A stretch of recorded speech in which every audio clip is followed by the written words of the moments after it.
Hello दोस्तों, एक बार फिर से स्वागत है आप सभी का ट्रिपल सी के इस नई क्लास में। और आज के इस क्लास में पढ़ने वाले हैं टॉप 20 क्वेश्चंस, जो कि हर रोज़ सुबह 7 बजे आपको क्लास इस चैनल पर मिल जाती है। इस चैनल को सब्सक्राइब कर लीजिए, वीडियो को लाइक एंड शेयर कर दीजिए। इस क्लास में आपको 20+ मोस्ट इंपॉर्टेंट क्वेश्चन कराते हैं, जो कि हर एग्जाम में ट्रिपल सी के हर एग्जाम में पूछे थे। अगर आप ट्रिपल सी के अगस्त या सितंबर एग्जाम की तैयारी करते हो तो ये क्लास बहुत इंपॉर्टेंट हो जाती है, कहीं पर भी मिस करने की ज़रूरत नहीं है।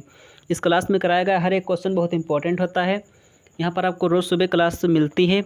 और अगर आप हमारे जो है इस क्लास की पीडीएफ को फ्री में प्राप्त करना है तो आपको टेलीग्राम चैनल ज्वाइन कर लेना है। टेलीग्राम चैनल का नाम है हमारे लर्न विथ अमित, यानी मेरे टेलीग्राम चैनल का जो नाम है वो है लर्न विथ अमित, और मेरे चैनल का नाम है लर्न विथ अमित। को इस चैनल को सब्सक्राइब कर लीजिए, टेलीग्राम चैनल को भी ज्वाइन कर लीजिए, उसे भी सब्सक्राइब कर लीजिए, ताकि जैसे हम कोई भी पीडीएफ डालें वहाँ पर तुरंत पहुँच जाती है। तो जैसे हम यहाँ पर पहला क्वेश्चन आपकी स्क्रीन पर आपको दिख रहा होगा कि लिब्रे ऑफिस इम्प्रेस किस तरह का प्रोग्राम है। यानी लिब्रे ऑफिस इम्प्रेस किस तरह का प्रोग्राम है, यहाँ से आपसे पूछा गया है। स्प्रेडशीट है, वर्ड प्रोसेसिंग है, प्रेजेंटेशन है, फिर इनमें से कुछ भी नहीं है। तो राइट आंसर आपको चैट बॉक्स में देते रहना चाहिए, या चैट बॉक्स में आपको ज़रूर लिखना है, चाहे आपको आता है आंसर चाहे भी नहीं आता भी, तब भी आपको चैट बॉक्स में लिखते रहना है। तो इसका जो राइट आंसर होगा वो होगा प्रेजेंटेशन, क्योंकि लिब्रे ऑफिस इम्प्रेस किस तरह का प्रोग्राम है, प्रेजेंटेशन है। अगर राइटर पूछा जाए तो वर्ड प्रोसेसिंग है। अगर जो लिब्रे ऑफिस कैल्क पूछा जाए तो वो स्प्रेडशीट है। जबकि इम्प्रेस पूछा जाए तो आपको प्रेजेंटेशन पे क्लिक करना है, यानी ऑप्शन नंबर सी सही करना है। क्वेश्चन नंबर नेक्स्ट को हम बात कर लेते हैं। तो नेक्स्ट क्वेश्चन हमारी स्क्रीन पर आपको दिख रहा होगा। लिब्रे ऑफिस इम्प्रेस में बनाई गई फाइल, यानी लिब्रे ऑफिस इम्प्रेस में किसी भी बनाई गई फाइल को आप क्या कहते हो ये आपको बताना है। वर्क बुक कहोगे, डॉक्यूमेंट कहोगे, प्रेजेंटेशन कहोगे, या फिर इनमें से कुछ भी नहीं कहोगे। तो लिब्रे ऑफिस इम्प्रेस आपको गौर करना है, शब्द को ढूंढना है। तो लिब्रे ऑफिस इम्प्रेस में बनाए गए किसी भी फाइल को आप प्रेजेंटेशन कहते हो, यानी ऑप्शन नंबर सी इसका भी करेक्ट होगा, प्रेजेंटेशन कहोगे। तो क्वेश्चन नंबर 3 है, बिट का पूरा नाम क्या है, यानी BIT बिट। यहाँ पर आपसे पूछा गया BIT बिट का फुल फॉर्म आपसे पूछा गया, सिंपल सा आपको बताना है। ये सभी क्वेश्चन किसी न किसी एग्जाम में पूछे गए हैं ट्रिपल सी के, इसलिए चैनल को सब्सक्राइब कर लीजिए। इस तरह क्लास आपको यहाँ पर डेली मिलती हैं। यहाँ पर आपको कोई बेवकूफ़ बनाने का काम नहीं किया जाता है। लाइक ज़रूर करके जाना है, अगर चैनल पर आया है तो सब्सक्राइब जरूर कर लेना है। तो BIT बिट का फुल फॉर्म जो होता है वो होता है बाइनरी डिजिट, यानी ऑप्शन नंबर ए इसका सही होगा, बाइनरी डिजिट। तो इसका ऑप्शन नंबर ए सही होगा। तो क्वेश्चन नंबर 4 की तरफ हम बढ़ेंगे। क्वेश्चन नंबर 4 हमारा, किसी टेक्स्ट को कॉपी करने से पहले हमें क्या करना पड़ता है ये आपको बताना है। यानी आप किसी भी टेक्स्ट को जैसे कॉपी करोगे तो उसकी कॉपी की शॉर्टकट की जो होती है वो होती है Ctrl+C। लेकिन Ctrl+C से आप सी दबा देने से आप कॉपी हो जाएगा, उससे पहले कुछ और नहीं करना पड़ेगा। तो उससे पहले आपको करना पड़ेगा सिलेक्ट ऑल, यानी आपको ये सब मैटर किसी और पेज में कॉपी करना है तो इसको पहले सिलेक्ट ऑल करना पड़ेगा। सिलेक्ट ऑल करके कैसे करते हो, तो Ctrl+A, Ctrl+A दबाओगे, फिर Ctrl+C दबाओगे, Ctrl+C दबाओगे, Ctrl+A से सिलेक्ट हो गया, फिर Ctrl+C से कॉपी हो गया, एंड फिर आपको लास्ट में दबा देना है Ctrl+V, तो आपका मैटर जो है वो कॉपी हो जाएगा। तो यहाँ पर आपका आंसर नंबर सी सिलेक्ट हो जाएगा। तो नेक्स्ट क्वेश्चन की तरफ बढ़ते हैं। रोम क्या है, रोम ROM, रोम। तो रोम का फुल फॉर्म आपको देखना है। रोम का फुल फॉर्म होता है रीड ओनली मेमोरी, यानी रीड ओनली मेमोरी, ये आपको लिखते चलना है।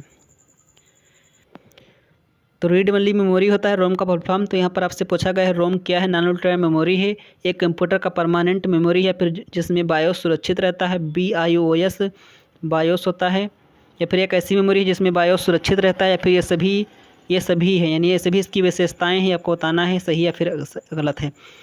तो इसका ऑप्शन नंबर डी सही होगा कि ये सभी इसकी विशेषताएँ हैं, क्योंकि जो रोम होती है वो नॉन वोलेटाइल मेमोरी होती है, एक कंप्यूटर का परमानेंट मेमोरी भी है, इसमें बायोस सुरक्षित भी रहता है, नहीं ऑप्शन नंबर डी आपको लगा देना है। अब बात कर लेते हैं क्वेश्चन नंबर 6 की। BDU को फुल फॉर्म क्या होता है, आपसे पूछा गया है BDU, यानी VDU का फुल फॉर्म आपको बताना है। VDU visual display unit, visual display user, visual video display unit, या फिर ऑल ऑफ दीज। तो राइट आंसर आपको करेक्ट करके बताना है, चैनल को सब्सक्राइब कर लेना है। तो राइट आंसर आपको चैट बॉक्स में लिखते रहना है। तो BDU का फुल फॉर्म होगा वो होगा विजुअल डिस्प्ले यूनिट, यानी ऑप्शन नंबर ए पे गौर देना है, विजुअल डिस्प्ले यूनिट। आपको डेली क्लास देखनी है। टाइटल बार के ठीक नीचे कौन सी बार होती है, यहाँ पर आपसे पूछा गया है कि टाइटल बार के नीचे सबसे ठीक नीचे कौन सी बार होगी।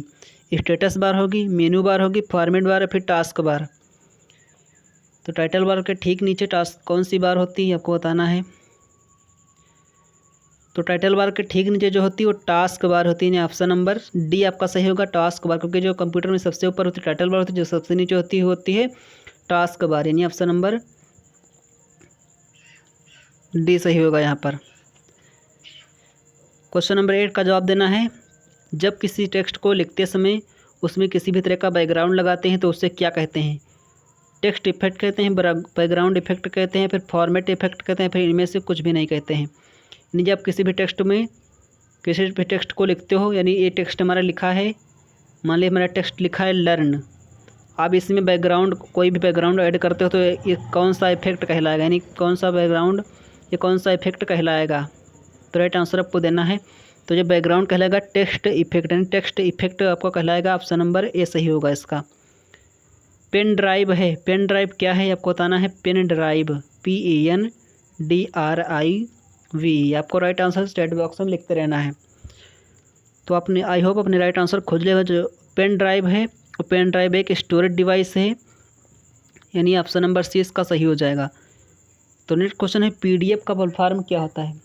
जनरली सभी लोग PDF का आजकल यूज करते हैं अपने मोबाइल में, यानी PDF को मिल जाएगी मेरे टेलीग्राम चैनल अरमिथमिस से, और इसका फुल फॉर्म यहाँ से पूछ लेगा PDF का फुल फॉर्म क्या था। बहुत सारे लोग PDF का नाम डेली यूज करते हैं लेकिन उनका फुल फॉर्म नहीं पता होता उसका, तो वहीं पर आपको बताना है। वहीं personal provident fund, public provident fund, या फिर पोर्टेबल डॉक्यूमेंट फॉर्मेट, फिर ये सभी हैं। तो यहाँ पर आपका आंसर नंबर सी से होगा, portable document format. P for portable, D for document, F for format, यानी ऑप्शन नंबर सी सही होगा। यहीं पर आपसे पूछ लेगा PPF का फुल फॉर्म आपसे पूछ लेगा, तो उसका हो जाएगा पब्लिक प्रोविडेंट फंड, यानी PPF का फुल फॉर्म भी इंपॉर्टेंट है दोनों। तो एक क्वेश्चन से दो आपका ये आंसर क्लियर हो गए। हमें मेनू बार की पोजीशन बदल सकते हैं, हम मेनू बार की पोजीशन बदल सकते हैं या फिर असत्य है।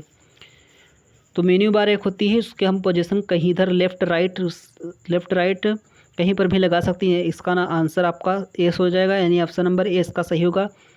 तो क्वेश्चन नंबर 14 है, दूरदर्शन एक संचार माध्यम है। इसका राइट आंसर आपको देना है। दूरदर्शन आप लोग देखते होगे टीवी पर, तो वो क्या है, तो संचार माध्यम तो है ही, तो इसमें क्या सोचने की बात है, ऑप्शन नंबर ए सही कर देना है। तो क्वेश्चन नंबर 15 की तरफ बढ़ लेते हैं। करेंसी भारत सरकार द्वारा जारी की जाती है, सत्य है या फिर असत्य है। तो इसका आंसर आपको बड़े ही चालाकी से देना है कि करेंसी भारत सरकार द्वारा जारी की जाती है। तो करेंसी भारत सरकार के द्वारा जारी की जाती है, बिल्कुल गलत बात है, क्योंकि करेंसी भारत सरकार के द्वारा जारी नहीं की जाती है। तो फिर किसके द्वारा जारी की जाती है। करेंसी जो है RBI के द्वारा जो है जारी की जाती है, यानी करेंसी RBI के द्वारा जारी की जाती है। तो करेंसी RBI के द्वारा जारी की जाती है। RBI प्रबंधन रिजर्व बैंक ऑफ इंडिया, यही आपकी करेंसी को हमारे इंडियन बैंकों को कंट्रोल में रखती है। हम किसी भी वेब ब्राउज़र की सेटिंग को नहीं बदल सकते हैं, ये कैसी बात है। आपको राइट आंसर देना है। यहाँ पर क्या राइट आंसर बनेगा, आपको चैट बॉक्स में लिखते रहना है। वीडियो पसंद आ रही है तो लाइक करते चलना है, चैनल को सब्सक्राइब करके ज़रूर ही जाना है। तो हम किसी भी ब्राउज़र की सेटिंग को नहीं बदल सकते हैं, बिल्कुल गलत बात है, क्योंकि ऑप्शन नंबर बी सही हो जाएगा, क्योंकि हम किसी भी ब्राउज़र की सेटिंग को आसानी से बदल सकते हैं। पैन कार्ड में कितने रुपये जमा करने पर पैन कार्ड मांगा जाए। बैंक में यहाँ पर होगा, बैंक में कितने रुपये जमा करने पर पैन कार्ड जो है मांगा जाता है। ये आपकी रुपये लिखी 50,000 से या उससे अधिक, यहाँ पर ये लिखा है, यहाँ पर 25,000 या फिर 5,000 यहाँ पर लिखा है। तो राइट आंसर आपको देना है कि कितने रुपए आप जमा करोगे तो आपसे पैन कार्ड बैंक में मांगा जाएगा। तो आपको राइट आंसर देना है।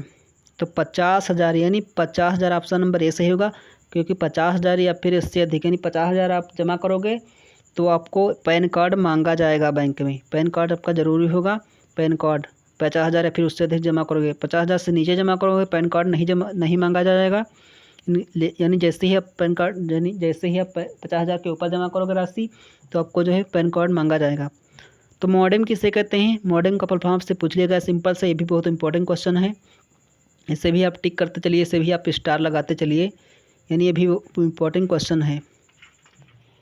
तो मॉडेम किसे कहते हैं। मॉडेम कहते हैं मॉड्यूलेटर, डीमॉड्यूलेटर, यानी मॉड्यूलेटर, डीमॉड्यूलेटर। यहाँ पर आपका राइट आंसर होगा ऑप्शन नंबर बी। तो मॉड्यूलेटर का काम क्या होता है, ये एनालॉग सिग्नल को डिजिटल सिग्नल में बदलता है और डिजिटल सिग्नल को एनालॉग सिग्नल में बदलता है, यानी दोनों कन्वर्ट होते रहते हैं। ये एनालॉग सिग्नल को डिजिटल सिग्नल में और डिजिटल सिग्नल को एनालॉग सिग्नल में बदलता है। एनालॉग का यही काम है, यही मॉडेम का। तो मॉडेम का प्रॉब्लम होता है modulator demodulator. Option number B सही होगा इसका। क्वेश्चन नंबर नेक्स्ट है 19 नंबर का क्वेश्चन है। जो कंप्यूटर चालू करने पर भी प्रतिक्रिया नहीं करता है तो उसे क्या कहते हैं।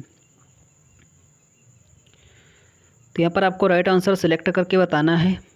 जो कंप्यूटर चालू करने में कोई प्रतिक्रिया नहीं करता है उसे क्या कहते हैं। डेड कहते हैं, हैंग कहते हैं, सनसेलेस कहते हैं, फिर इनमें से कुछ भी आप नहीं कहते हो। यानी ऐसा कंप्यूटर जब आप मतलब कोई भी प्रतिक्रिया नहीं देता, यानी चालू करने में कोई प्रतिक्रिया नहीं दे रहा था, उसमें क्या प्रॉब्लम होगी, उससे क्या कहोगे उस प्रॉब्लम को।